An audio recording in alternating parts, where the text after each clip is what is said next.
Driving is very important on the PGA Tour. I actually didn't realize how important it was. Driving's always been kind of the weak point of my game, and it's been a pretty big emphasis for improvement the last couple of years. And 430 Max 10K, I think it's going to be really, really great for an amateur golfer, just because when you see a bigger head like that, at least for me, I immediately associate it with a little bit more forgiveness, but kind of one-dimensional.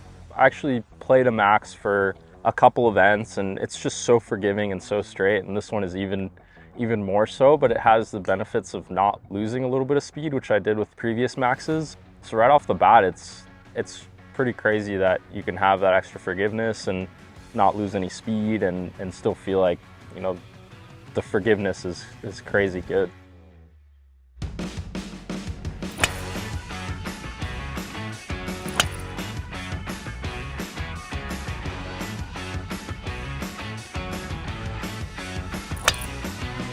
The Max 10K, when the first 3 or 4 guys hit it and they all start to like it and it's from different sets of players, that's when you kind of know you have something pretty good.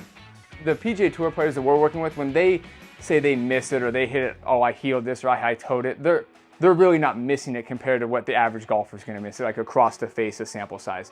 So as you expand how you're hitting across the face, that's where the average golfer is really going to see the benefit. Now, their ball speed, let's say, is 150 in the middle. It might only go down to 145 and they've hit it way off the toe. So you're gonna hit your center strike launch conditions, ball speed, launch and spin, across a very wide part of that face. So that's what that average person is really gonna see the benefit of the Max 10K. The other thing that we see is a reduction in curve.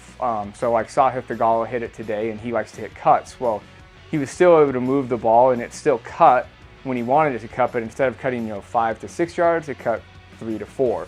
And then his miss is a right miss, and that shot, instead of going 20 yards right, maybe went 15 yards right. So across the board, you're gonna see a reduction in curve across all your shots. Your draws will draw, but they'll draw a little bit less, and then your big misses are just gonna be much tighter. Hit the new G430 Max 10K. What I was very surprised by was how forgiving it was, but also how fast it was. The ball speeds were very high. And that's something that I would expect when you have a bigger head that's more forgiving. I would expect the ball speeds to go down a little bit, but it didn't seem like this one did at all. So I think it could be a potential driver for me to play in the future.